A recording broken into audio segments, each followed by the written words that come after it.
어제 주일 설교에서 예고한 대로 오늘부터 우리는 신명기 말씀을 통해서 신자의 삶의 윤리적 기준을 좀 배워보도록 하겠습니다. 그래서 이 말씀을 통해서 올해 신년을 시작하면서 이 말씀에 우리의 삶을 조율하고 올 한 해를 시작하려고 합니다. 그런데 이번에는요, 좀 특별한 방식으로 말씀을 묵상해 보려고 해요. 우리 작년 민수기 묵상할 때는 어떤 순서로 묵상했냐면 그 묵상 본문, 그 날짜 그대로 민수기 말씀을 묵상했거든요. 근데 올해는 그렇게 하지 않습니다. 이번에는요, 신명기의 율법, 신명기에 나와 있는 규례와 법도를 잘 요약해주고 있는 신명기 5장에 나와 있는 10계명을 하나하나 하루에 한 개씩 하나하나 살펴보려고 합니다. 신명기에는요, 3편의 설교, 모세의 3편의 설교가 담겨 있다고 했지요. 그 중에서 이 3편 중에서 핵심되는 설교가 두 번째 설교예요. 두 번째 설교. 근데 이 두 번째 설교 안에서도 핵심되는 부분이 있습니다. 이스라엘 백성들이 지켜야 하는 규례와 법도를 구체적으로 기록해 놓은 12장부터 26장까지의 말씀이 신명기 안에서도 핵심되는 말씀이에요. 구체적인 규례와 법도를 기록해 놓은. 근데 안타깝게도 이번 주와 다음 주 매일 성경 묵상 본문을 보면 여기에 해당되지가 않습니다. 그래서 대신에 이번에는요, 12장부터 26장까지 나와 있는 여러 규례와 법도를 잘 요약해 주고 있는 10계명을 이번 특별 새벽 기도회 동안 살펴보려고 합니다. 여기서 요약했다는 말은요, 그냥 분량만 짧게 줄였다는 뜻이 아니에요. 규례와 모든 율법의 규례와 법도의 정신, 율법의 정신을 압축적으로 담고 있다는 그런 의미입니다. 즉 우리로 따지면 이 신명기가 헌법과 같은 역할을 하는 것입니다. 여러분, 나라에 보면 여러 가지 규범들, 규칙들이 있지 않습니까? 법들이 있어요. 근데 이 모든 법조문들은요, 헌법 정신에 입각해서 해석하고 적용을 해야 합니다. 10계명이 바로 율법 안에서, 규례와 법도 안에서 이런 역할을 한다는 거예요. 그러므로 10계명을 알아야 율법을 이해할 수 있게 되는 거고요. 10계명의 정신을 모르게 되면 율법을 모르는 것과 같습니다. 이번에 10계명을 묵상함으로 신명기 율법을 이해하기 위한 기초를 이렇게 우리가 놓으려고 해요. 그리고 더 나아가서 10계명을 통해서 인생의 윤리적 기준을 바로 세워보고자 합니다. 제가 예전 청년부 사역을 할 때 이 10계명 강해를 한 적이 있었거든요. 그때도 참 좋았습니다.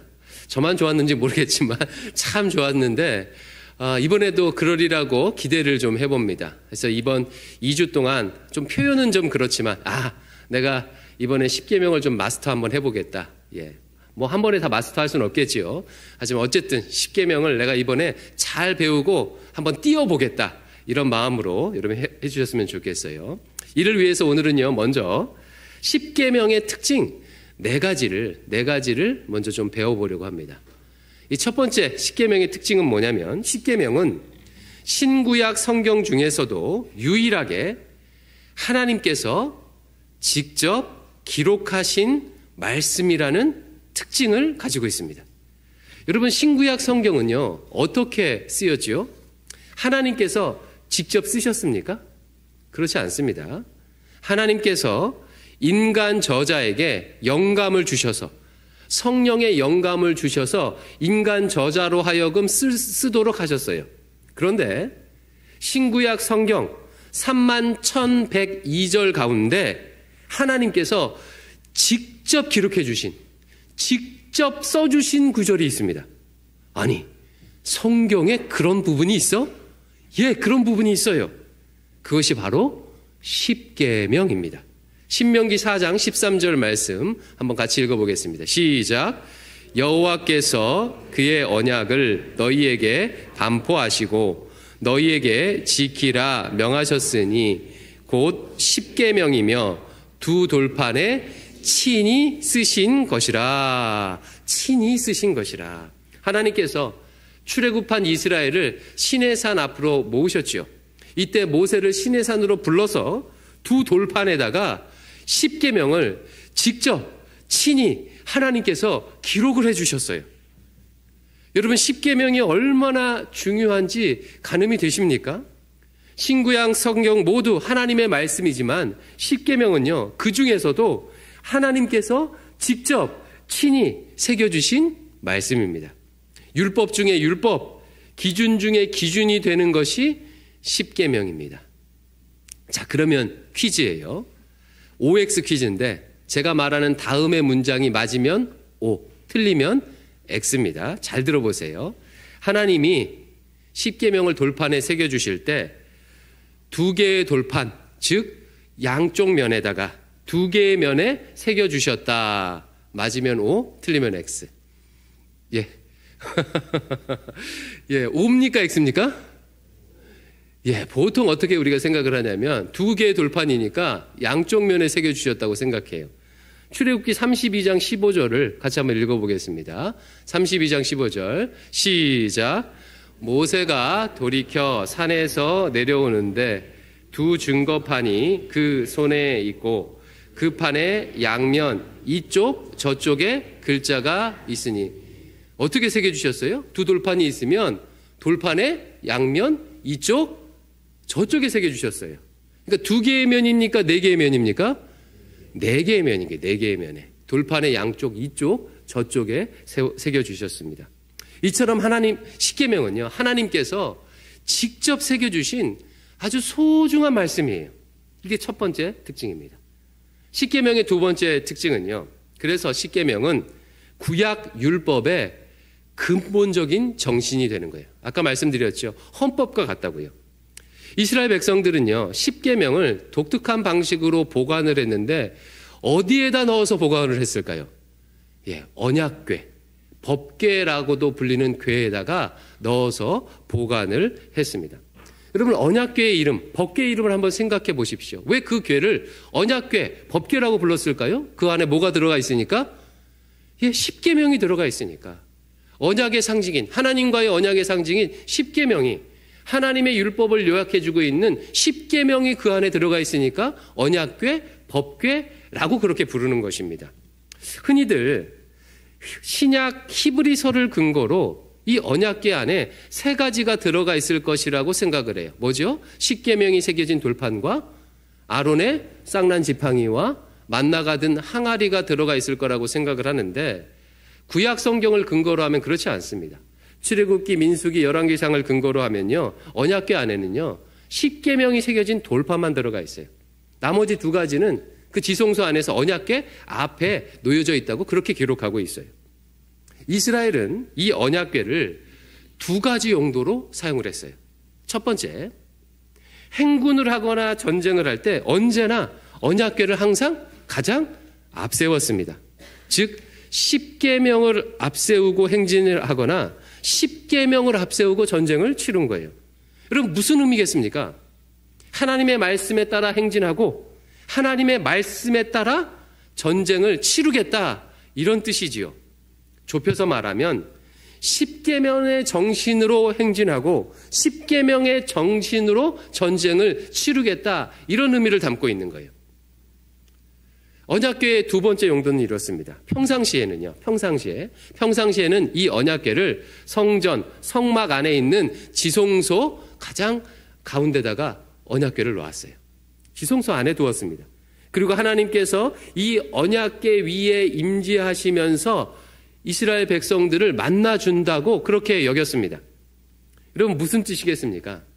평상시의 삶에서도 십계명의 정신으로 살아야 한다는 것을 의미하는 거예요. 그러니까 이스라엘 백성들은요, 행진을 할 때나 전쟁을 치를 때나 평상시의 삶, 즉 모든 삶의 순간에 이 십계명의 정신에 입각해서 살아야 한다는 것을 의미하는 것입니다. 아까 신명기에서 가장 핵심되는 부분이 구체적인 규례와 법도를 적어놓은 12장부터 26장까지라고 말씀을 드렸지요. 근데 이 규례와 법도가 어떤 방식으로 기록이 되어 있냐면 이 십계명의 정신을 받는 방식으로, 십계명 순서에 따라서 이 규례와 법도가 기록이 되어 있어요. 예를 들어서 신명기 12장부터 14장까지는요. 10계명에 1계명, 2계명의 정신을 받아서 규례와 법도를 구체적으로 적용해 기록을 해놨습니다.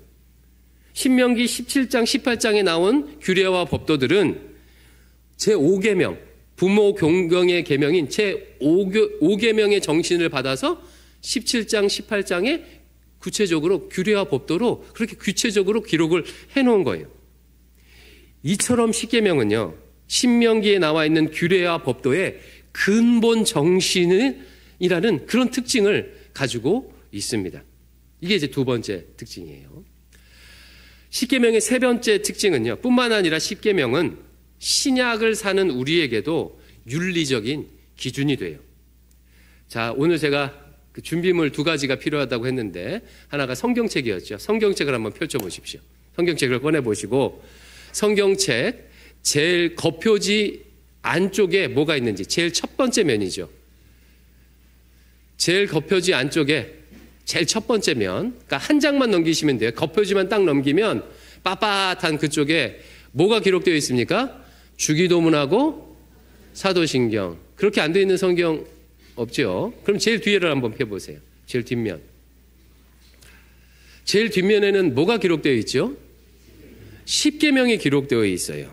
자, 대부분의 성경이 그렇게 기록되어 있습니다. 한국에서 나온 성경은요, 다 그래요. 성경책 제일 안쪽 면과 제일 뒤쪽 면에 주기도문, 사도신경, 10계명 이 세 가지를요, 성경책 모든 성경책에 제일 앞과 뒤에 기록을 해놓고 있어요. 여러분 왜 이 세 가지를 성경책 제일 앞과 뒤에 모든 성경책에 다 기록해 놓았을까요? 여러분 좀 궁금하지 않습니까? 왜 그래요? 그 빈칸 남으면 안 되니까. 예, 왜 그러냐면 이 세 가지가 신자의 삶에, 신앙인의 삶에, 기독교인의 삶에 기준이 되기 때문에 그렇습니다. 여러분 그러면 주기도문은 뭐의 기준이 될까요? 어떻게 기도해야 하는지, 신자가 하나님 앞에 어떻게 기도해야 하는지 기도의 기준을 세워주는 게 뭐예요? 주기도문이에요. 그래서 내가 올해 하나님 어떻게 기도해야 합니까? 라고 하면 주기도문을 공부하고 주기도문의 가르침대로 기도를 하면 되는 거예요. 자, 그러면 사도신경은 뭐의 기준이 되겠습니까? 신자가 무엇을 믿는지 믿음의 기준을 보여주는 거예요. 누군가 우리에게 와서 너 뭐 믿냐? 라고 물어보면 전능하사 천지를 만드신 하나님 아버지를 믿사오며 그 외아들 독생자 예수 그리스도를 믿사오며 동정녀 탄생을 믿사오며 믿음의 기준, 믿음의 기준을 보여주는 것이 사도신경입니다. 그럼 마지막으로 10계명은 뭐의 기준이겠습니까? 예, 우리가 이 땅에서 어떻게 살아야 하는지, 신자가 어떻게 살아야 하는지 인생의 윤리적 기준을 세워주는 것이 바로 10계명입니다. 여러분 세례 받을 때 꼭 이걸 공부하고 세례 문답할 때 이 질문을 받는데 뭐 공부하고 세례 문답하죠? 소요리 문답을 공부하고 우리가 세례를 받습니다. 소요리 문답이라는 것은 신자가 알아야 하는 기본 진리, 기본 교리를 107개의 문답 형식으로 만들어 놓은 일종의 교리집이에요. 그런데 107개 문답 중에서 이 중에서 10계명과 관련된 것이 몇 개의 문항인지 여러분 혹시 아십니까? 무려 43개예요. 43개가 10계명과 관련이 되어 있습니다. 왜 그렇겠어요? 신자가 어떻게 살아야 하는지 삶의 기준이 이 삶의 기준을 10계명이 가르쳐주고 있기 때문이에요. 하지만 이렇게 삶의 기준이 되는 10계명을 많은 신자들이요 잘 모르는 것 같아요. 주기도문과 사도신경은 외우는데 10계명을 끝까지 다, 몇 개는 알긴 아는데 끝까지 다, 그리고 이게 몇 번째가 뭔지 이렇게 아는 분들이 드물더라고요. 제가 청년들 제자훈련 시킬 때, 사역훈련 시킬 때 그 퀴즈를 10계명 써보라고 내거든요. 안타깝게 한 명도 다 쓰는 분이 없었어요. 한 명도요. 여러분 퀴즈입니다. 자, 빨리 대답해 보세요. 6계명은 뭡니까? 예, 헷갈리죠. 아, 도둑질하지 말란가? 살인하지 말란가? 6계명은 살인하지 말라예요. 그래서 이번 특별 새벽 기도의 목표 첫 번째가 뭐냐면 이 10가지 계명을 정확하게 얘기하면 11가지인데 10가지 계명을요 우리가 외우는 겁니다. 다시 성경책 펴보세요. 성경책 제일 뒤에 보면 10계명 나와 있죠. 근데 글씨가 좀 많습니다. 다 외우는 게 아니라 굵은 글씨로 써져 있는 거. 예, 굵은 글씨로 써져 있는 것을 이번에 여러분 외우시기 바랍니다.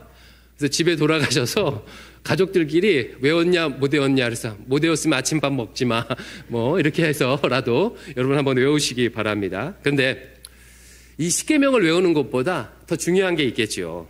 각각의 계명이 의미하는 바가 뭔지를 잘 알아야 합니다.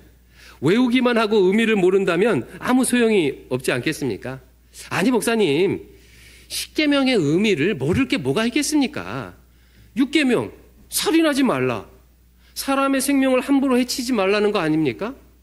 여러분 얼핏 보면요 10계명은 단순해서 초등학생도 이해할 수 있는 계명인 것 같아요. 하지만 한 발자국만 더 들어가면요 굉장히 어렵습니다. 제가 한번 질문을 드려볼게요. 좀 다소 새벽에 이야기하기에는 좀 끔찍한 이야기인데요. 어떤 여성이 괴한으로부터 몹쓸 짓을 당해서 아이를 임신했다고 가정해 볼게요. 근데 만약에 이 여인이 이 아이를 낙태를 한다면 이것은 살인입니까? 아닙니까? 6계명을 범한 것입니까? 안 범한 것입니까? 보통 보수적인 교회, 근본주의적인 교회에서는요 6계명을 범한 것이라고 봐요. 그러면 다시 질문을 드려볼게요. 여기 어떤 군인이 있습니다. 전쟁에 나가서 전투를 하는데 도망가는 적군을 봤어요. 그래서 총을 쏴서 사살했습니다. 자, 이 군인은 살인을 저지른 겁니까? 저지르지 않은 것입니까? 6계명을 범한 것입니까? 아닙니까? 보통 보수적인 교회에서는요 전쟁 중에 적을 죽인 것은 살인이 아니라고 해석을 합니다. 여러분 도대체 무엇을 근거로 멀쩡한 성인을 쏴 죽인 것은 살인이 되고 아직 몸의 장기도 완성되지 않은 태아를 죽이는 것은 안 되는 것일까요? 여러분 어렵죠? 정말 어렵습니다. 이처럼 10계명은요 간단한 것 같지만 배우고 알아야 할 깊이가 만만치 않아요. 심지어는요 율법을 전공했던 10계명을 전공했던 바리새인들도 잘 몰랐습니다. 그래서 안식일 논쟁을 예수님과 할 때 예수님께서 뭐라고 하셨죠? 너희가 잘 모르는구나. 안식일이 사람을 위해서 있느냐? 사람이 안식일을 위해서 있느냐? 그러니까 바리새인들도 잘 몰랐어요. 하지만 그럼에도 불구하고 잘 배우게 되면 어떻게 살아야 하는지 삶의 기준을 바로 세울 수가 있습니다. 그래서 이번 특별 새벽 기도의 목표 두 번째가 이거예요. 첫 번째는 뭐였죠? 10계명을 외우는 거. 두 번째는요. 10계명을 잘 배워서 인생의 기준을 10계명의 정신대로 세우는 겁니다. 여러분 두 번째 목표가 뭐라고요? 10계명 잘 배워서 인생의 기준을 10계명의 정신대로 바로 세우는 것. 이번에 우리가 해야 할 일이 이 일입니다. 마지막으로 10계명의 네 번째 특징은요. 10계명은 관계를 위해서 주신 법이라는 특징을 가지고 있어요. 관계를 위해서 주신 법. 고대 근동의 제국들은요. 저마다 나름의 법들을 가지고 있었습니다. 그렇겠지요. 큰 제국을 다스리려면 법이 없어서는 규범이 없어서는 불가능합니다. 그런데 제국의 법들과 하나님의 법인 10계명에는요. 근본적인 차이가 있어요. 제국의 법들은요. 제국의 질서를 강화하는데 그 목표가 있습니다. 그래서 결과적으로는 제국의 권력자들이 자신의 통치를 강화하기 위한 법이에요. 자신의 권력을 강화하기 위한 법이에요. 반면에 10계명은 그렇지 않습니다. 10계명은 관계를 위해 주신 법이에요. 앞으로 자세히 살펴보겠지만 10계명은 크게 두 종류로 나눠집니다. 하나는 하나님을 향해서 지켜야 할 계명과 다른 하나는 인간들을 향해서 지켜야 할 계명, 이렇게 두 가지로 나눠져요. 즉 하나님과의 관계를 위해서, 그리고 두 번째로 인간들과의 관계를 위해서 주신 법이 10계명입니다. 그래서 제국의 법은요, 법을 잘 지키게 되면 결과적으로 누구의 권력이 강화되는 거예요? 권력자들의 권력, 제국의 왕의 권력이 강화되는 결과를 낳아요. 반면에 그러면 한번 생각해 보세요. 십계명을 잘 지키게 되면 어떤 결과가 나타나게 될까요? 하나님과의 관계가 좋아지겠지요. 하나님과의 관계를 위한 법이니까. 인간과의 관계가 좋아지겠지요. 이런 결과를 낳는 거예요. 그러면 한 번 더 질문 드려볼게요. 여러분, 하나님과의 관계가 좋은 상태, 사람들과의 관계가 좋은 상태를 히브리어로 한 단어로 이렇게 말합니다. 뭐라고 하죠? 샬롬이라고 하는 거예요. 샬롬. 하나님과의 관계가 좋고 인간과의 관계가 좋은 상태를 샬롬이라고 해요. 번역하면 평안이죠. 성경이 얘기하는 복의 핵심이 바로 이 샬롬입니다. 십계명을 잘 지키게 되면 성경이 말하는 복, 샬롬의 은혜를, 평안의 은혜를 누릴 수 있게 되는 것입니다. 저는 이 부분을 좀 강조하고 싶어요. 신자들이 십계명을 꺼려하는 이유 중 하나가 뭐 하지 말라 이러니까 좀 꺼려하지 않습니까? 사람의 자유를 올가매는 제국의 법처럼 생각하기 때문이에요. 권력자 하나님께서 너희들 내 법칙, 내 규례 잘 지켜, 안 그러면 혼날 줄 알아? 이런 식으로 십계명을 생각할 수 있다는 거예요. 하지만 하나님은 그렇게 십계명을 주신 것이 아닙니다. 하나님은 제국의 왕처럼 자신의 권력을 강화할 필요가 없으신 창조주 하나님이세요. 십계명을 우리에게 주신 이유는 우리의 평안을 위해서예요. 하나님과 좋은 관계를 맺고 이웃들과 좋은 관계를 맺어서 참된 평화를 누리도록 하기 위해서 십계명을 주셨어요. 그래서 여러분, 이번에 십계명을 묵상하면서 이런 기대를 좀 하셨으면 좋겠어요. 그렇구나. 그동안 내가 하나님과 이웃들과 자꾸 불협화음을 냈던 것은 십계명의 정신대로 살지 않아서구나. 자꾸 하나님과 관계의 갈등을 일으키고 사람들과 관계의 갈등을 일으키는 것은 십계명의 정신을 지키지 않아서구나. 이번에 십계명을 잘 배워서 인생의 기준으로 삼아서 하나님과 이웃과 샬롬의 관계를 맺어야 하겠다. 이렇게 기도하고 작정하시기 바랍니다. 이것이 이번 특별 새벽 기도의 세 번째 목표예요. 자, 첫 번째 목표가 뭐였죠? 십계명을 외우는 거. 두 번째는요, 십계명을 잘 배워서 십계명을 인생의 기준으로 삼는 거예요. 십계명의 정신을. 그리고 세 번째는요, 그렇게 이 십계명의 정신으로 살아서 하나님과 좋은 관계, 이웃들과 좋은 관계, 샬롬의 관계를 맺는 것입니다. 이상으로 십계명의 특징 네 가지를 배웠습니다. 하나님께서 직접 써주신 계명이다. 구약 윤리의 근본 정신이다. 신자의 삶의 기준이다. 관계를 위해 주신 법이다. 예, 이렇게 들어보니까 십계명이 얼마나 중요한지 막 다가오시지요. 예, 정말 중요합니다. 정말 중요해요. 그런데 그동안 잘 가르치거나 잘 배우지를 못했어요. 이번 특별 새벽 기도의 기간 동안 십계명을 통해 인생의 바른 기준을 세워서 참된 샬롬을 누리시기를 주님의 이름으로 축원합니다.